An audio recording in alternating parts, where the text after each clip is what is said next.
For Mark Meets, in which I speak to the biggest names in the world of politics, sport, showbiz and beyond.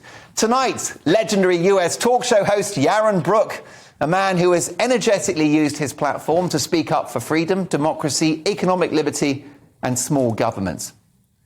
Yaron is the best-selling author of In Pursuit of Wealth, The Moral Case for Finance, as well as Free Market Revolution, Equal is Unfair, America's misguided fight against income inequality. Yaron has also been a columnist at the Wall Street Journal, USA Today, Investors Business Daily, and many other publications. And he has since hit the headlines with his hugely popular online talk show, The Yaron Brooks Show, which has amassed a huge global audience. I'm delighted to say that all the way from the United States, Yaron Brook joins us now. Hi, Yaron. Welcome back to GB News. Thanks for having me on. It's a pleasure to be here. Very good to see you. Listen, inflation is like out of control in the United States. I'm shocked. Across the Western world. You predicted this months ago. Well, we did. I mean, it's obvious that when you send people checks on the one hand, so you increase the amount of money people have to spend. On the other hand, you keep them home so they can't produce anything. Then you get a mismatch between supply and demand. We know when demand is high, supply is low, prices go up. That's almost a law of physics. So yes, inflation was predictable. It's shocking that the largest employer of PhDs in the world in economics, the Federal Reserve, missed it. But here we are. We've got inflation, and it's going to be a struggle to get rid of it. Why have Western governments responded to the pandemic with socialism? Well, because I think they panicked. Because I think that they saw China lock down. China is socialist, so it makes sense that they lock down. They don't care about individual rights. They don't care about individual freedom. They locked down. I think then when the pandemic started appearing in Italy just panicked. They didn't know what to do. They looked at China. Hey, China, is adored by many politicians in the West. They get stuff done. They have great infrastructure. They produce stuff. So why not mimic them when it comes to the pandemic? Once Italy locked down, then it was just a spiral. It's also the case that in the United States, for example, for months, really, they pretended it didn't exist. So for February, Donald Trump was telling us, this is not an issue. No problem. Nothing will happen here. The CDC developed a test that was useless and didn't allow anybody else to use a test. So the American government completely blew this, completely screwed it up. And then once the pandemic hit New York, they panicked. They didn't know what to do. They locked down. Lockdown is the solution of ignorance and panic. No document written before the pandemic that describes what a government should do during a pandemic ever suggested locking people down. That's right. I mean, these are the policies of the Chinese Communist Party. It's ultimately tyranny and similarly economic policies, which have been very much to the left, essentially paying people money to stay at home.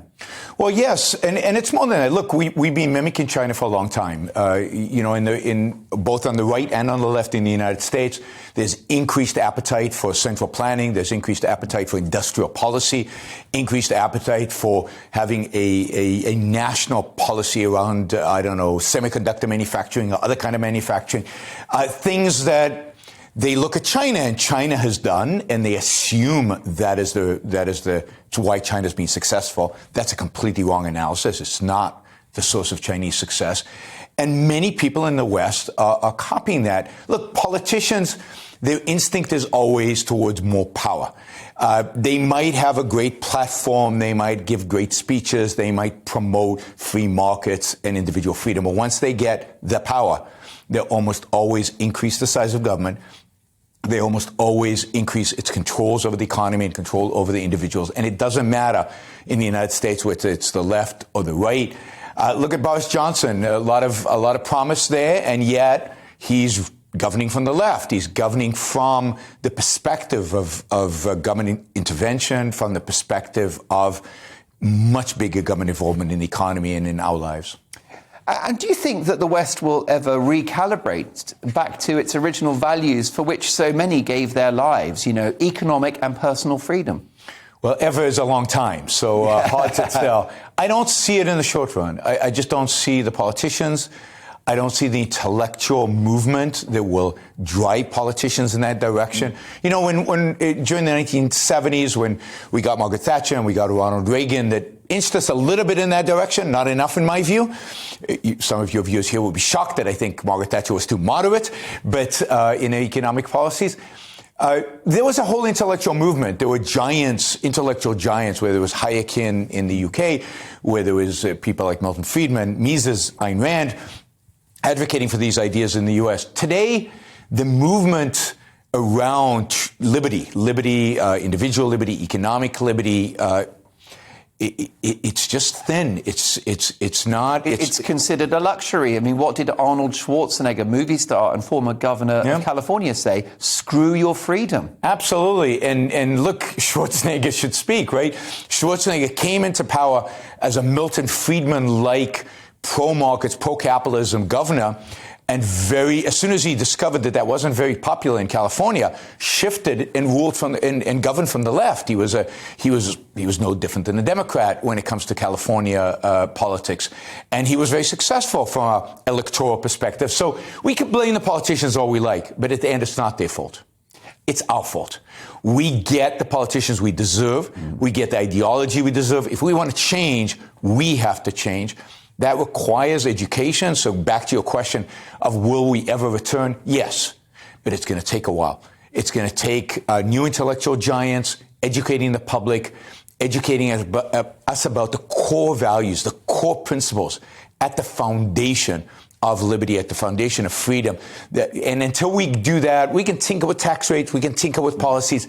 That's not going to do it. We have to change the whole way we think about government. We have to limit its scope. We have to resurrect the concept, the Lockean concept of individual rights, and think about individual rights, and the government's sole job is protecting those rights. That's going to take a massive program of education. But there will be a backlash against this big state, won't there? A, because of the economic pain we're now feeling.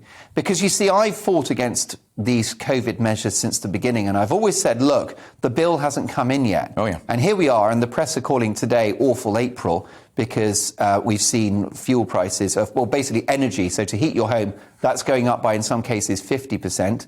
Fuel pump prices have gone through the roof. So now the bill is coming in. I wonder if there will be a backlash. But the only issue is the state now so big that we can't row back on its enormous footprint? I don't see where the backlash is coming anytime soon. Look, gas bills are easy.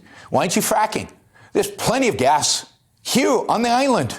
But we have 2 to 3 decades worth of shale gas beneath our feet. Yes. Well known to be clean fossil fuel. Yes, and we have the technology to get it. It's an easy technology. It's a safe technology. It's technology used all over the United States, all over the world. You won't use it here. You won't accept it. So first we have to be willing to do the necessary things in order to provide for energy in this country and in the Western world.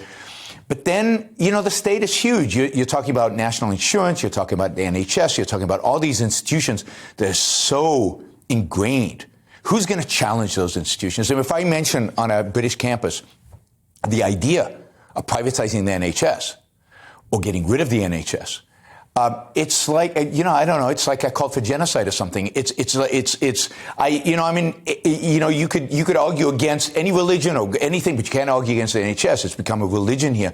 So until we educate people about their rights, and the fact that the NHS is a massive violation of individual rights, and the fact that it is indeed killing people, it is not providing the care that is possible. What do you mean by that? You're referring to its focus on COVID over the last 2 years, not treating other illnesses. Not treating other illnesses, but more than that, even before COVID. Look, you have long lines, you have waiting, people in this country die waiting for an MRI. They die waiting for treatment. It's a government program. We don't trust the government to, I often run a business. Run anything. I often ask audiences, here's an iPhone, a beautiful iPhone. Look at this iPhone. What do you think this would look like if a government committee designed it? And everybody laughs because everybody gets it, right? But healthcare, which is much more complicated and much more important than an iPhone, that we let the bureaucrats who can't run anything, that we let them run it. Why do we expect better results? But that kind of thinking is so foreign in our culture today. We expect the government to provide us. We expect the government to solve our problems. look at COVID. Instead of treating British, Americans, Westerners as adults, telling them the risks, telling them what was involved, and letting individuals make choices. If I have pre-existing conditions, maybe I stay home. Maybe I should isolate myself. Maybe I should lock myself down. If I'm young, if I'm 20 years old and I'm healthy and why shouldn't I go out? If I'm 85, probably stay home. Well, but perhaps that young person will go out and generate a national income for the country, which will pay for the care of that older, vulnerable relative. I mean, think about COVID. COVID was this disease, in a sense, we were lucky because it afflicted the old. So it shouldn't have had any economic consequences because the fact is who produces, who works, who actually generates income? The young, who were not afflicted that badly by COVID.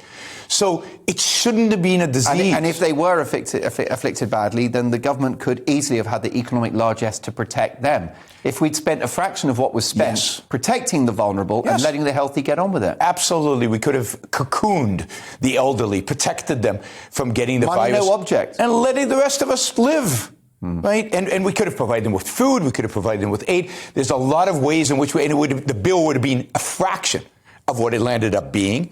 And people would have continued working. So there would be no supply chain bottlenecks because production would have continued. The reason we have supply chain bottlenecks, the primary reason, is because we stopped production. We stopped producing. We thought stuff just appears magically. And it doesn't. Somebody actually has to go to work. And when you prevent people from going to work, you prevent stuff from being created and you create shortages. Now, I'm all for the principle that we receive healthcare at the point of need. We don't want a situation where you've got to produce your credit card after you've been in a road traffic accident. So the principle of free healthcare as such, even though, of course, it's not free, I think is sacred to most Brits, myself included. But I'm all for delivering it in the most efficient way. The NHS employs over 1 million people in this country. It's the biggest employer in Europe. I'm sure it could be a leaner fighting machine. But we don't want an American model, do we? Because the Americans pay about twice the amount that we pay through taxes for a service that's half as good. Well, I don't know that it's half as good. I think it's actually better. I won't replace the healthcare I get in the United States with anybody's healthcare. I get the best service in the world. I get the best treatment in the world. And if it costs me a little bit more, that's fine. Because I live better and I live a little longer. The American healthcare system is not fit for purpose. It doesn't protect all Americans, does it? I mean, it's hardly the model to aspire to. No, it's not the model to aspire to because it's too socialist. It has too much government involvement. Over 50% of all expenditures on healthcare in the United States are paid by the government. If you're over 65, you have socialized healthcare in the United States. It's called Medicare. If you're poor, you have socialized healthcare. It's called Medicaid. The idea that the American model is a private model is absurd. It's far from private. If a country, America or any other country, had a purely private model, a real insurance market and a real healthcare market that were private, unregulated, uncontrolled, it's only in my imagination, unfortunately, but prices would be a lot lower and efficiency, which you discussed, would be far higher. Quality would be through the roof. You can't even imagine how good it could be. I mean, look, take LASIK surgery, which is surgery in your eyes to improve. Not in the United States, not covered by any health insurance, and it's not provided by the government. What happens to the price of that? It comes down every single year. Quality goes up every single year. Take healthcare for pets, which is a big industry in the United States, probably in the UK as well. It is. Not covered by Medicare. Government does not get involved in funding anything regarding healthcare for pets. And yet again, price of insurance has gone down. Quality has gone way up. No trouble getting an appointment. And no trouble getting an appointment. And I bet you that if a pet is dying, they're always treated, even when you don't show that insurance card. So no. I think you should question the possibility of having an NHS more efficient unless it's much more private. You need the price mechanism. You need prices in order to achieve efficiency. That's how every private market works. And it's a wonder that all these other markets, we get these beautiful, amazing products in the private sector, and yet healthcare somehow that's different. No, it's not. It's the same as any other service. We just need to trust the market, understand how it works, put in some safeguards to protect the most Checks and vulnerable. balances, yeah. Checks and balances, the market provides beautiful checks and balances. It's called bankruptcy and going bust, and it's caused lawsuits and stuff like Guarantees that. the poorest will still be cared for. Yes, I actually think the poorest are cared for best in a free market. Last point, in a free market under capitalism, there are a lot less poor people because so much wealth is created. I told you this man's not boring. No wonder he's one of America's most watched US political commentators. He is the star of the Yaron Brook show on YouTube, which has a gazillion followers. He's a published author as well. Let's